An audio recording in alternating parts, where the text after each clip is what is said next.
Today on the Practical Pro Musician, a couple of thoughts for how to make the best use of your practice time. Stay tuned. We love playing music, but it seems like the odds of making a living as a professional musician are about as high as winning the lottery.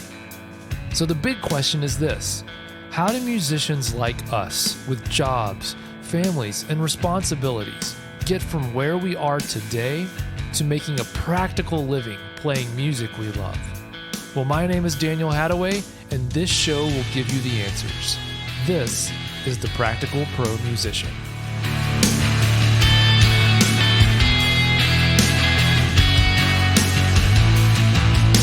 Well, hey there, my friend. Welcome back to another Practical Pro Musician.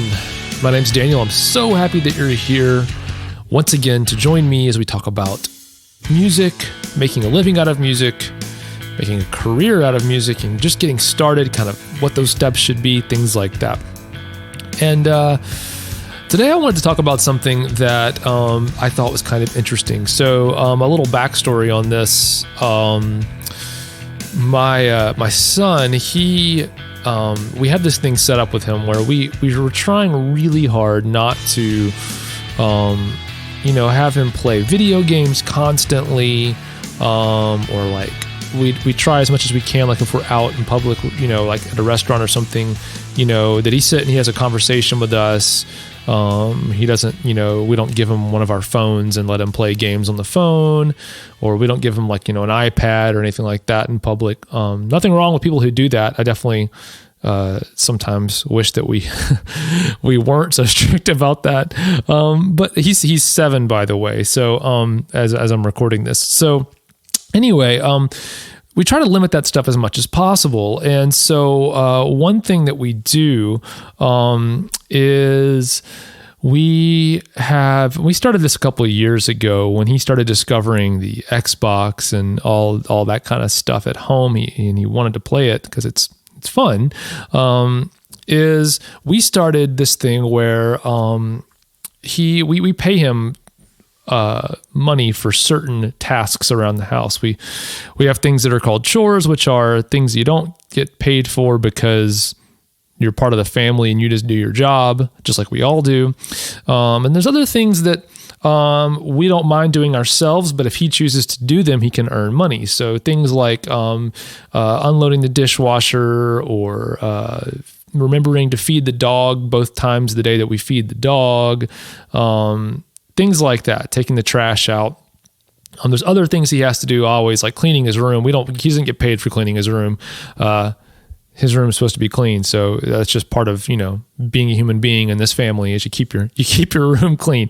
But there's other things he knows he gets paid for, and so what we do is, like, for example, I believe it's like I can't remember exactly what we pay him for everything, but like if he remembers to feed the dog both times in the day and he chooses to do that, we pay him a quarter, and then he has a jar that he keeps them all in. He keeps his quarters in, and then basically what we do is if he wants to play a video game, he can pay us $1 and he can play for 30 minutes, and basically it's kind of this floating pool of money. He has the money in the jar and then he gives some back to us, but we give him some when he gets paid for things. And so, but he's learning a lot and it helps limit it. So he decides when he wants to play, it's something he's paid for most of the time. Now, of course, sometimes we say, you don't worry about paying today. You can just have fun. But anyway, he has to pay for it.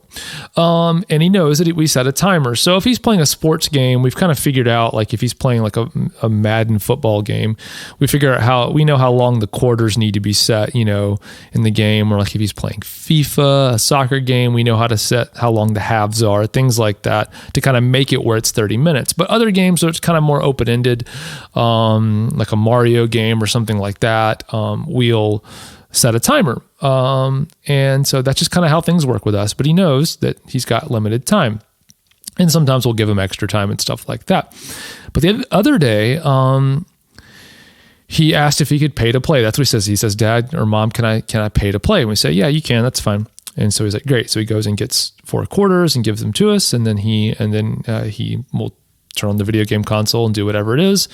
And then we start the timer when he starts playing the game. But the other day, he probably sat for, after we gave him permission and he paid us, he probably sat for 5 or 10 minutes without doing anything. And I was like, well, what are you doing, buddy? Finally, after a while, realizing he hadn't actually started playing anything. And he's like, well, I know I've only got 30 minutes and I'm trying to figure out what I really want to do the most. And he's like, I'm trying to think if I want to maybe try to play a shorter game of FIFA and then also play some Mario or something. He was trying to think about if he could maybe put two things in, or if he decided, what was the most important thing to him. And he really was slow and methodical about figuring it out. And it was like, man, I was really impressed by that. And I realized how many times that I probably haven't done something like that. And I'm always looking for examples in real life of how things can relate back to us in our music careers and playing music and all those kinds of things. And I realized that a lot of times when I sit down to practice, I do know, for example, that I only have a certain amount of time and I've got to go do something else. So, but what's weird is that I don't always think it through enough to try to get to what would be the best use of that time that I have. So, a good example would be there was a time when I was playing at church every Sunday and we were playing new songs every Sunday. And I get the songs, sometimes last minute, like on a Saturday afternoon or something for a Sunday morning service. And I'd sit down and I know we had to go to a soccer game or something else. And so I'd have to kind of think, man, I've only got let's say 30 minutes or an hour to learn all of these songs while I'm sitting down and playing the drums, or I've only got an hour to practice these songs or whatever. Now, normally what I would do when I would sit down and practice is I would go through some warm-ups and I'd play a couple of songs that I knew really well, and to kind of get myself warmed up and kind of get loose and kind of get in that frame of mind. And there were a few times when I sat down to play the drums, and just because I always did that with my practice sessions, I did that when I was trying to learn a song, or a couple of songs, even though I had a short, limited amount of time. And eventually I caught myself and I was like, wait a minute, I've only got 30 minutes to learn 3 songs. Why should I spend, in this one situation, 15 minutes warming up before I get to learning these songs? Because then I'm only leaving myself 15 minutes. Now, I'm a big believer in warming up and all of those things. But in that situation, it didn't make much sense to use a bunch of my time warming up when I really needed the mental exercise of learning the songs. I didn't need the physical warm up as much as I needed to train my brain on, how those songs go.